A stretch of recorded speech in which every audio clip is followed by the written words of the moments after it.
Bismillahirrahmanirrahim. Assalamualaikum warahmatullahi wabarakatuh. Alhamdulillah kita berjumpa di pertemuan ketiga pada materi gelombang stasioner. Ya, kita lihat pengertian gelombang stasioner. Gelombang stasioner adalah hasil superposisi dua gelombang berjalan yang amplitudenya sama, frekuensi sama, tetapi arah berlawanan. Superposisi itu adalah gabungan. Jadi contoh misalnya pada gelombang tali, jika sebuah tali kita getarkan dan salah satu ujungnya misalnya diikat, maka akan tentu terbentuk pola seperti ini, ada gelombang yang datang terus pantulannya. Nah, itulah yang disebut dengan gelombang stasioner, amplitudo sama, frekuensi sama, tapi arah berlawanan. Gelombang stasioner dibagi menjadi dua, ada pada ujung bebas, berarti salah satu ujungnya misalkan diberikan cincin sehingga pada tiang tersebut dia bergerak bebas. Sedangkan yang kedua itu gelombang stasioner ujung tetap. Kalau ujung tetap berarti salah satu ujungnya itu kita ikat sehingga ujungnya tetap. Untuk ujung bebas, maka pola yang terbentuk adalah yang pertama yaitu perut, sedangkan pada ujung tetap atau terikat pola gelombang yang terbentuk yang pertama adalah simpul. Kita bisa lihat selanjutnya di slide berikutnya. Kita lihat persamaan gelombang berjalan untuk ujung bebas dan ujung tetap. Ini gambar tadi yang polanya, kalau dia ujung bebas berarti digetarkan dari sisi sisi kanannya ke sisi kiri. Yang gelombang datang adalah warna merah, terus pantulannya adalah yang warna biru. Ini yang tadi yang disebutkan bahwa yang pertama yang terbentuk adalah perut pada ujung bebas, sedangkan pada ujung tetap itu adalah simpul. Jadi dinamakan ini perut, simpul, P1, simpul 1, P2, simpul 2, seterusnya. Begitupun pada ujung tetap, yang pertama simpul 1, baru P1, S2, P2. Kita lihat persamaannya untuk gelombang stasioner. Ujung bebas YP sama dengan 2A cos KX sin omega T dikurang KL. Kalau ujung terikat, YP sama dengan 2A sin KX cos dalam kurung omega T dikurang KL. Yang membedakan adalah kalau di ujung bebas cos dulu baru sin, kalau ujung terikat sin dulu baru cos. Bisa juga persamaannya ini KL-nya tidak ada, jadi bisa kalau misalkan didapat bahwa tidak ada KL di sini bisa. Kecuali kalau ada panjang tali maka di sini ada KL. Kalau amplitudo superposinya, amplitudo gabungan dari kedua gelombang, untuk ujung bebas AP sama dengan 2A cos KX, sedangkan ujung terikat AP-nya 2A sin KX. Letak perut X sama dengan 2N lambda per 4, kalau pada ujung terikat 2N plus 1, membedakan ditambah plus 1, lambda per 4. Letak simpul X sama dengan 2N plus 1 lambda per 4, kalau untuk ujung terikat 2N lambda per 4. Untuk N-nya adalah jumlah perut atau jumlah simpul dikurang 1. Jadi misalkan yang ditanyakan perut ketiga, maka N-nya sama dengan 2. Kalau ditanyakan simpul keempat, maka N-nya sama dengan 3. Jumlah perut atau simpul dikurang 1. Kita lihat contoh soal. Ada persamaan. Ini di soal disebutkan ujung terikat. Kalaupun tidak disebutkan di sini ujung terikat, tapi dilihat persamaannya bahwa kalau ujung terikat itu persamaannya sin dulu baru cos, berarti soal tersebut adalah gelombang stasioner ujung terikat. Ya, yang dicari panjang gelombang, frekuensi, dan panjang tali. Baik, bisa kita tulis dulu persamaan gelombang berjalan untuk ujung terikat. Y sama dengan A sin KX cos omega T dikurang KL. Kalau kita tulis soalnya yang ini, sekarang yang pertama panjang gelombang. Panjang gelombang itu bisa didapatkan dari K. karena K sama dengan 2pi per lambda. Kita balik karena lambda yang mau dicari. Sebelumnya untuk K-nya berapa nilai K pada soal? Ini kan Kx, berarti yang ini K-nya di sini adalah 0,1 pi. Makanya kita ganti di sini K sama dengan 0,1 pi 2 lambda per 2pi per lambda. Kita balik saja 0,1 ke bawah, lambda ke atas. Maka lambda sama dengan 2pi per 0,1. Pi dengan pi habis, 2 bagi 0,1 20. Terus frekuensi gelombang F itu bisa didapat dari omega. Omega kan rumusnya 2 pf. Berapa nilai omega pada soal? Adalah 100 T. 100 T 100. Karena ada pi di depan, sedangkan di persamaan di sini tidak ada, berarti harus pi-nya ke dalam. Jadi didapatkan omega itu adalah 100 pi. Makanya di sini 100 pi.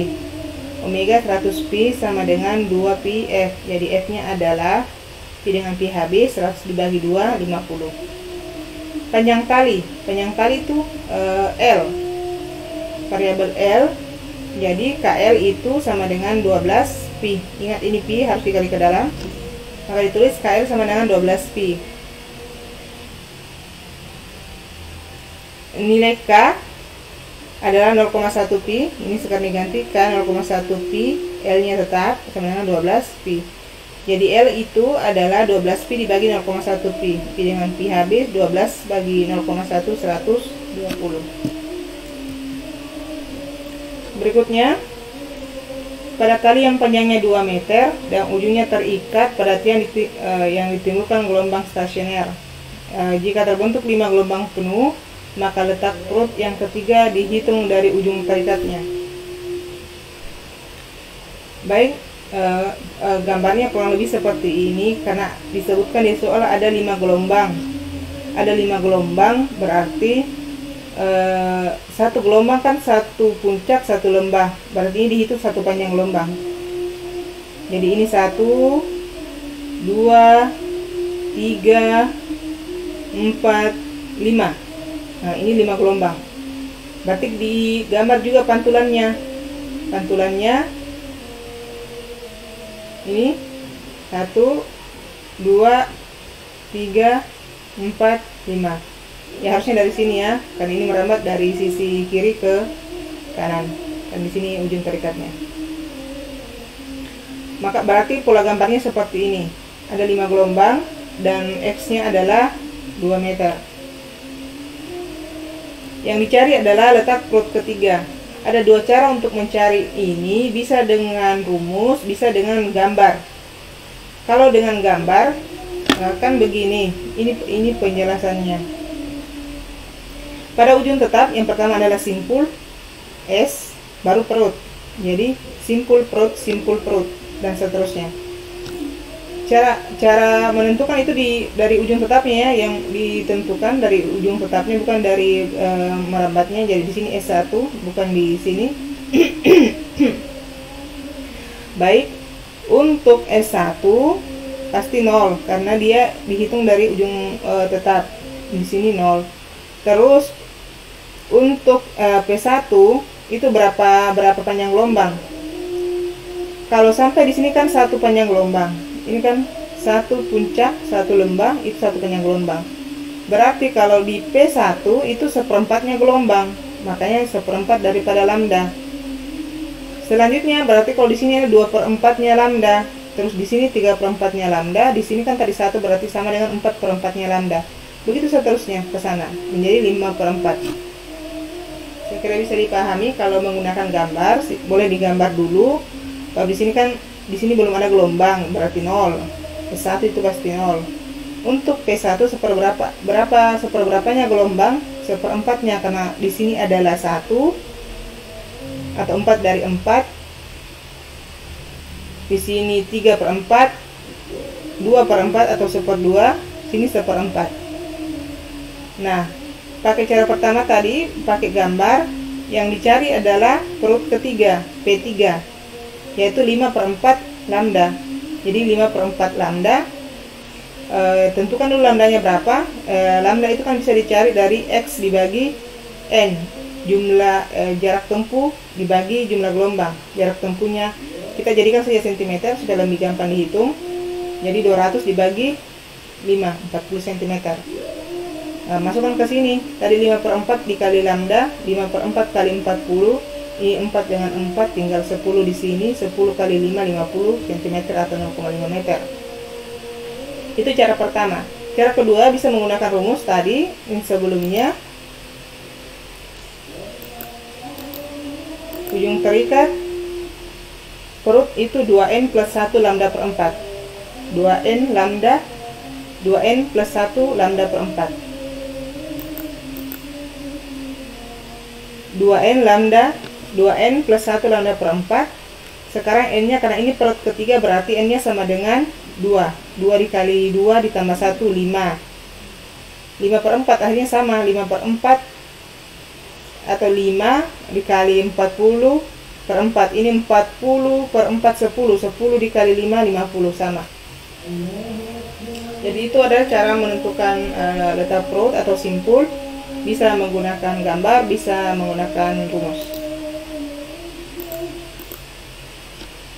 Soal berikutnya. Panjang tali 116 dikatakan dan salah satu ujungnya terikat. Ya, berarti masih ujung terikat ini. Frekuensinya 1/6 Hz dan amplitude 10 cm. Merambat dengan kecepatan 8. Pertanyaannya, berapa amplitude gelombang hasil perpaduan di titik yang berjarak 108 cm dari titik asal getaran? B. Letak perut ketiga dan simpul keempat dari titik asal getaran. Baik.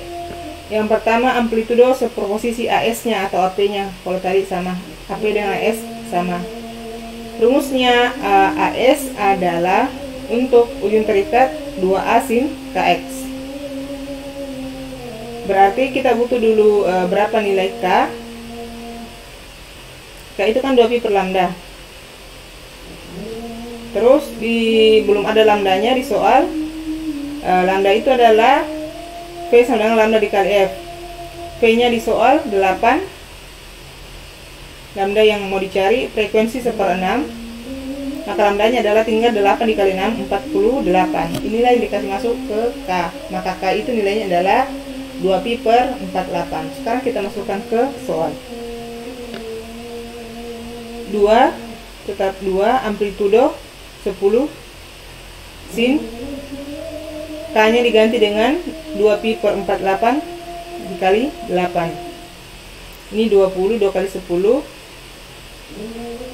Ini kita sederhanakan. 48. Ya, disederhanakan saja ini. 2 dikali 8, 16. 16/48 berarti 1/3. Terus pi di sini adalah sudut, berarti 180 dibagi 3, 60 derajat. Sin 60 adalah 1/2/3. 1/2/3 dikali 20. Yang ini dengan dikali sini berarti 20 dibagi 2, 10/3. Itulah amplitudo superposisinya, AS-nya, jadi 10/3 cm. Pertanyaan selanjutnya, letak perut ketiga dan simpul keempat dari titik asal getaran. Baik, kita langsung menggunakan persamaan. Karena tidak ada gambarnya, tidak ada pula jumlah gelombang yang terbentuk, jadi kita langsung ke persamaan. Untuk perut ketiga kan 2n plus 1 lambda per 4. Ini adalah 2, lambdanya adalah 48.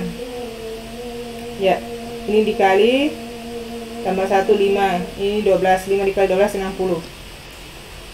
Ini yang membedakan dengan sebelumnya, karena ini yang pertanyaannya itu dihitung dari titik asal getaran, bukan dari titik ujung terikatnya. Dihitung dari asal getaran. Makanya 60 ini itu dari, misalkan di sini taruhlah di sini P3. Di sini ada P3, berarti yang kesan dari sini ke sini itu yang 60.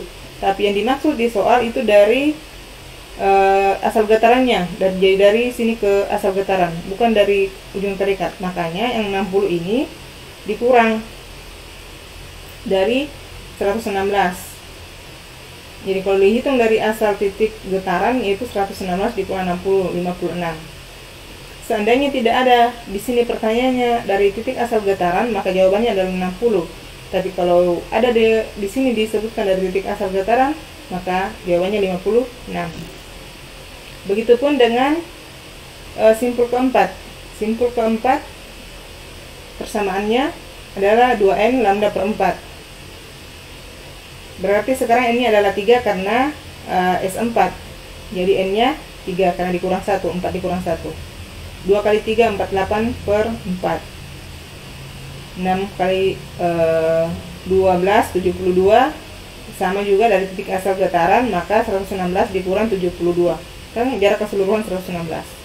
Jadi jawabannya adalah 44. Semoga bisa dipahami. Cukup sekian untuk hari ini. Mohon maaf dengan segala kekurangan. Assalamualaikum warahmatullahi wabarakatuh.